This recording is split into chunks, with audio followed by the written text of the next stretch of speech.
Welcome to Get It Done Entrepreneurs, where we talk with founders of companies who bet on themselves and won. My name is Rich LeBrun, and I am the founder and CEO of LeBrun Advisory Group. You can find us at rlebrun.com.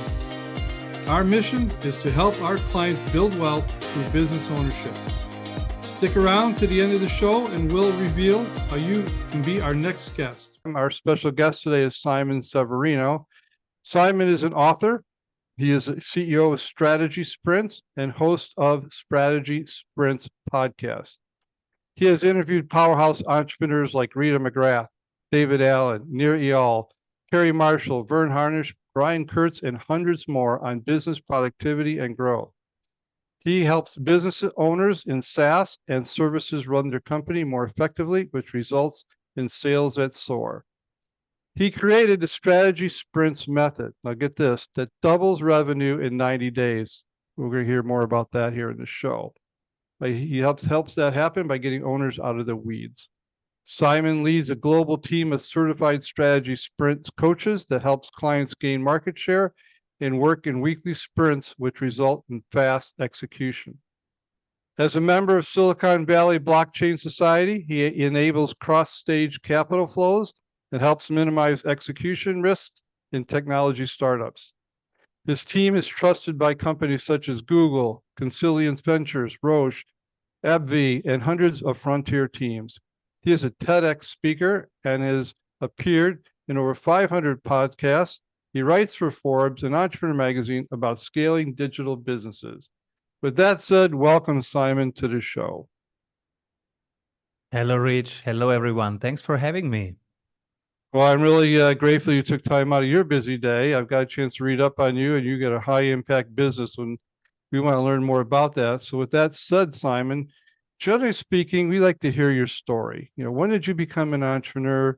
Was this your first venture? Maybe some things that you did that maybe you look back on, maybe you would have done differently knowing what you know today. But tell us a little bit about who you are, how you started your business, and maybe the why you did that. It wasn't the plan. I've never been interested in money. I've never been interested in the economy. And so entrepreneurship was not in my cards. I was only interested in human beings and understand why they do what they do and how they tick. So what I majored in was philosophy and psychology. I was reading old books and Sigmund Freud. And I was fascinated with how people tick, what makes them tick, what makes them take decisions, why they do this and not that. Fast forward, you major in one of those things, you don't have a job. So I had to find a job. And it was the 90s where you could go to a big strategy advisory and say, hey, I have the best grades and the wrong major. Do you want me? That's what I did. And one of them took me up and said, yeah, we don't care what you majored in. You have top grades. You come in, you will learn everything on the job. Don't worry. And so that's how I did it. And I was in one of the big strategy advisories, and I was flying around from New York to Paris to Beijing in the big boardrooms, solving the big problems. How do we win against our competitors? How do we crush it in the market, stay in the market, stay competitive? And I was like, this is fantastic. It's interesting, it's emotional, it's intellectual, challenging. I'm making a ton of money. This is fun. Let me do this all the time. And so I did this. Fast forward, 22 years later, I'm still doing that, just on my own. Now, how long have you been in your business for yourself? Well, I was 4 years in that employee mode, junior consultant, senior consultant, junior project manager, senior project manager, junior partner. Out I was. And since then, I'm responsible for everything on my own.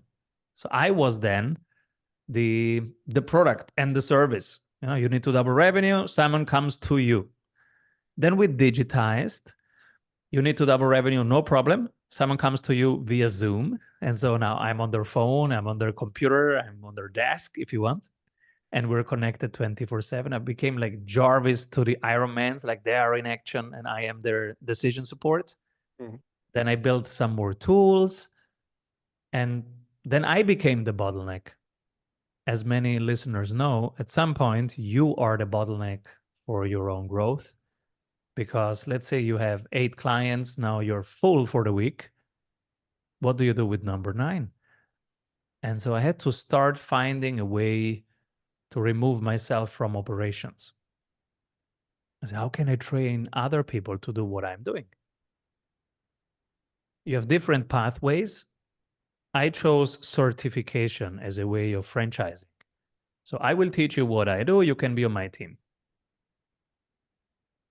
And so now it's a franchise. Now there are certified strategy sprints coaches. I had to do something in between. You have to extrapolate what's in your head. This is what I do in week 0, week 1, week 2, week 3. You have to write it down. So I had to write down all the processes. I had to create a brand. Part of that was to write the book, Strategy Sprints. But it wasn't that complicated. You write it down, like, what do you do in week 1, in week 2, week 3? Then you can teach others. Now you can fire yourself from operations and having a proper business. Let me ask you a question. Let's kind of just a little insight for our listeners. How do you know what's the tell, the sign when you are the roadblock? You can take 3 more clients. So the question is, if next week your amount of client triples, which part of your business breaks first? That's the bottleneck. And so in my case, it was the delivery breaks first. I cannot deliver. I cannot even onboard them. If I triple the amount of clients, I can't even onboard them because it's just one person here doing the onboarding. So you saw that in yourself. Okay. What was your solution? Did you hire more people? Did you outsource services? What was your solution? Hiring seemed to me like an old school way of doing it. Throwing people onto the problem is a not very creative, not smart, not resilient way of scaling a business. So I was like, what if there is a better way of scaling instead of hiring people? Because when you hire people, you create a lot of headache for yourself. And unless you are a great HR manager, which I am not, and you enjoy that, you shouldn't do that. So there are better ways. You can scale via software, via freelancers, via contractors. And I said, okay, I want the highest quality delivery without all that headache. And so I remember I was walking in Vienna looking at businesses trying to be inspired. How do they scale? And I see a restaurant, Americans call it a restaurant, McDonald's. In Europe, we don't call that a restaurant, but that's another topic. So we see that thing, I see that, and I go, wait a moment, they scale across the globe. What is it? When you buy the rights to run such a restaurant, what is it that you buy? You buy a brand and processes. Mm-hmm. The yellow thing, that's very recognizable. And the processes, this is how you do the Big Mac. This is the exact amount of lettuce that you need per Big Mac to be profitable. That's a process. So I run back here into my office and I note down to myself on my project list, brand and processes, 2 projects. Took me around 6 months. That thing was done. I had a brand, which was patented and recognizable. And we did, you have to own the first page of Google, basically. Then you have that brand. I did it. And then the second thing was processes. You have to write down the processes and make them simple and teachable in 60 days. And so I said, okay, this is the 60 days onboarding of a franchisor. Come in, franchisees. You can come in 60 days and you have a plug and play ready process and brand. So that was my way of scaling instead of the traditional, building full-time employees. And I'm glad that I did, because a couple of years later, the pandemic hits and everybody who had employees were suffering and was going Sure. belly up. And I had zero problems during the pandemic because my costs were dynamic with the work. So less work, less costs. And then after the pandemic, more work, more costs. Mm-hmm. Mm-hmm. Fantastic. I love the idea. And it really is a good model. You know, as you know, I'm a franchise consultant. It's what I do for a living. And, but that's a decision that the corporations make in their boardroom. Do I want to be a franchise or not? For the exact same reasons that you did. Simon, let's look back a little bit. Now you're very successful. You got a high profile platform, but I'm sure you hit some bumps along the road. Okay. Maybe some challenges that maybe you were perceived. Maybe you didn't. Maybe you got lucky and you didn't. You escaped them. But if you did, can you talk about a couple of those and maybe what you learned from those? Oh, every day I hit 6 bumps. Something explodes, something changes. Entrepreneurship, I don't know if we have listeners who are not entrepreneurs yet and who are thinking about becoming entrepreneur, let me tell you this. If you have a garden, you go gardening, you cut a branch, you have a smaller tree. In entrepreneurship, you go to your garden, you cut a branch, you have a different garden. It's a crazy roller coaster. You touch one thing, it changes another thing. You don't know what's going on. You have a legal problem in one country. You have a hiring problem in the next country. You have a pricing problem in that product. It's extremely complex, and you hit six problems per day if you are doing it right. If not, then you are probably not exploring enough, not growing enough. But as soon as you get traction and you get going and you pick up problems and you start solving problems, you hit 6 bumps a day. Should I pick this CRM or that CRM? Then you pick the wrong one. It doesn't integrate with the rest. You have to go back to square one.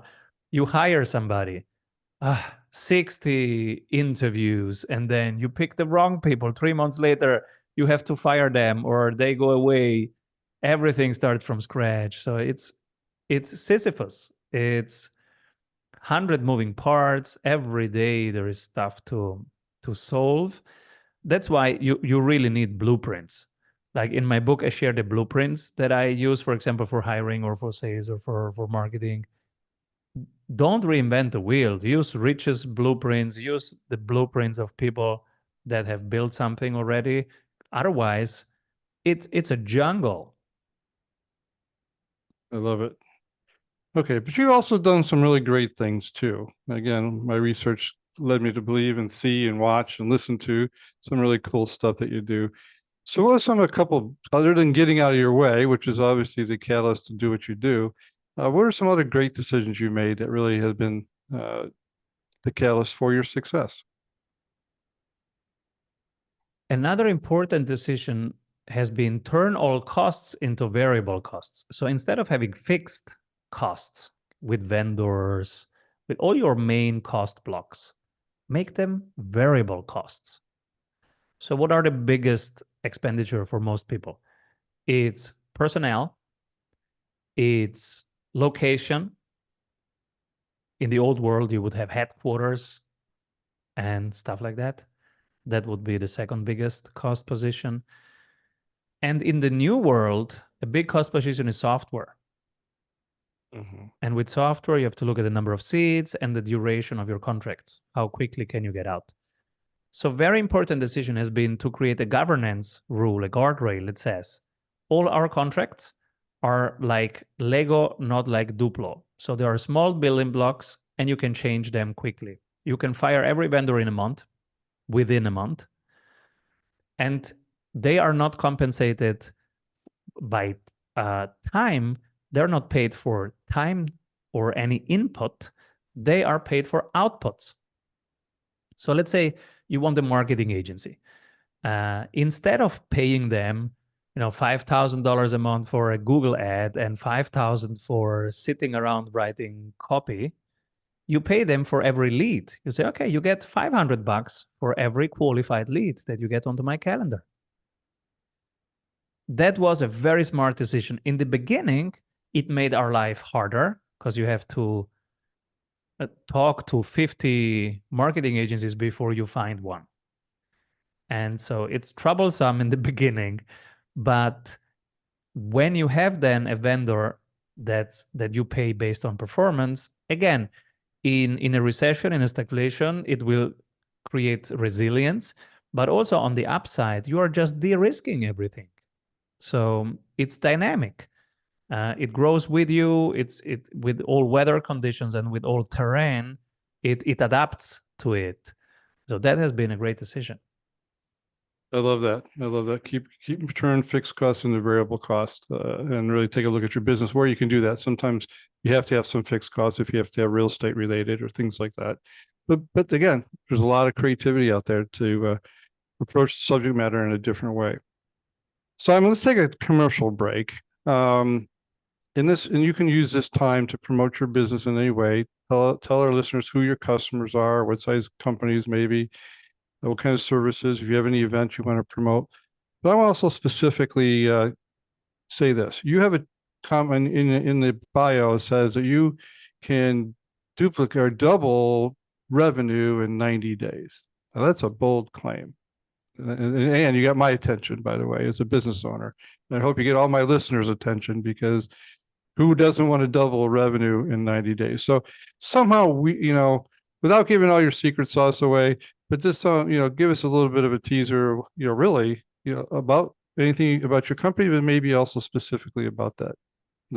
I'll give you the secret sauce. When you're a doctor in Tibet and every day for 20 years, you do just one thing, the pulse checking, people will go, oh my God, how do you know that my grandmother had this kind of cancer? And you go, I do nothing else. I do just pulse checking every day. So I really hear the pulse. I hear a lot of information from your pulse. Mm-hmm. It's not magic. It's just doing one thing for 20 years. And you just get better at pattern recognition. So I'm doing only one thing since 22 years. That's go to market. So when I see a business, I look at three things, and in 3 months, we can improve those three things by 25% easily. And I'll give you the secret sauce, what those three things are. Month 1, we increase by 25% the price that they can charge without losing clients. How do you do that? By better positioning and packaging the offer. Most people have the wrong positioning and packaging. You go to their LinkedIn banner. What can I buy here? You have no idea. So we make it simple. This is what you get here. This is who's it for. This is what's it for. This is what you get. This is what you pay. First step. And we can, by improving their positioning, improve also their pricing power. And when you have improved pricing power, you can charge 25% more without losing clients. For example, Netflix can raise their price by 25%, and I will still have all my 3 kids on Netflix because they love it, and it's secure enough for a family, and it's fun enough for them. They're well positioned. They raise by 25%. They won't lose me as a client, and that's an example of how you increase the pricing power. Second month, we move on to increasing by 25% the win rate. The win rate is you talk to 10 people, you close 5. We will increase that from 5 to 7.5 by just introducing 8 things into the flow of your call. Your Zoom call, your Teams call. The people watching this, they see a yellow pyramid behind me. Those are the 8 steps. We implement those 8, we train them, so they give me their sales recordings, and I show them exactly what to do in which order. That increases by 25% their win rate, so conversion rate from conversation to client. Third month, third steps, this is the difficult one, but we have 2 chances to do that. We increase by 25% the sales velocity. Now, how do you do that?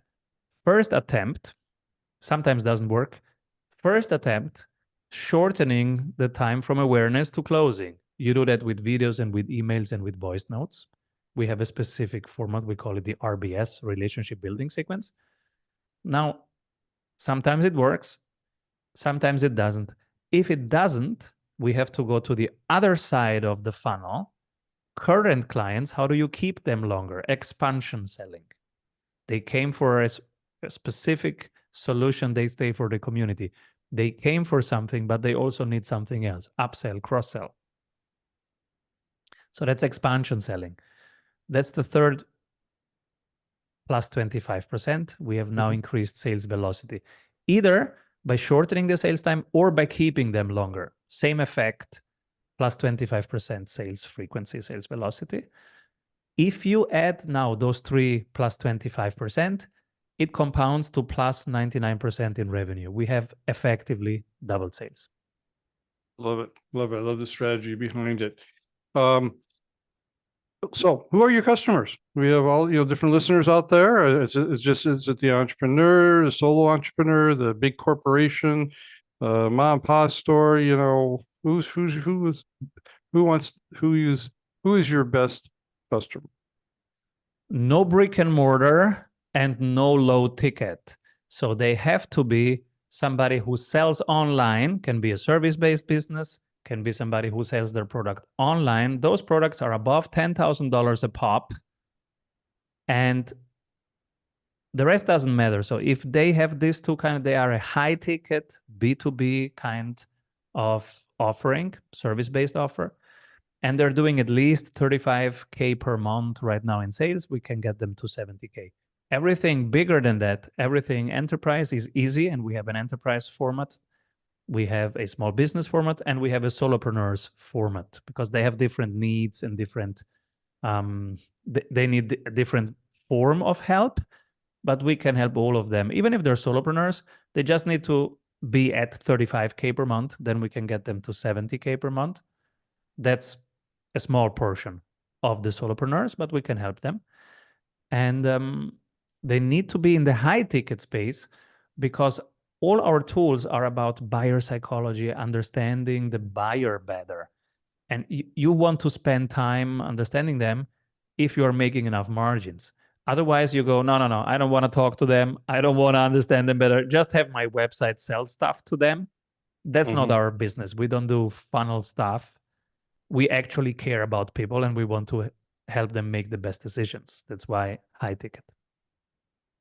Can you give us some examples so our listeners get some clarity? Are they consultants? Are they real estate people, insurance people, digital marketing people? Give us some examples.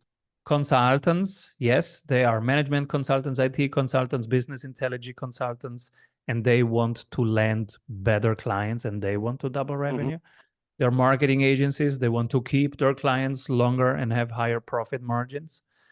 They are financial advisors, and they want to land higher net worth individual and bigger tickets, more asset under management. They are also real estate people who develop real estate. And so it's like financial advisory. It's like, I help you build wealth over time and reduce risk over time. They want to land bigger clients and keep them longer.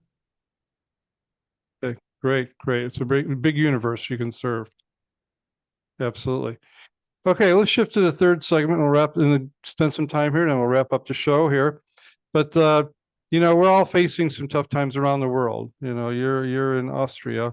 I'm in Chicago. So, but we share some of the same things that are going on globally. Wars going on, and pandemics happen, and labor shortages, and money and interest rates, all that stuff.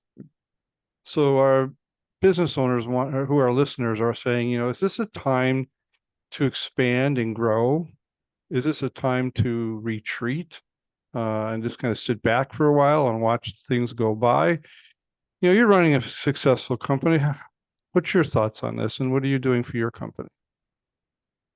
What's funny? If you look at the history of the last 100 years, we have the best setup ever, actually. But we are afraid because we have more media, and the media sells emotions, especially fear.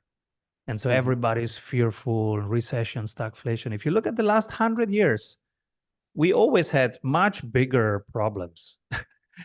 And, we survived them all. So I have literally a chart of the last 100 years of the stocks market, and I see all these big events, and it always recovered. And even right now, many markets are at all-time high. Europe all-time high, US all-time high. Many countries are at all-time high in terms of markets. So don't underestimate the resilience of the markets. It's a time for growth, yes. And it's also a time for resilience.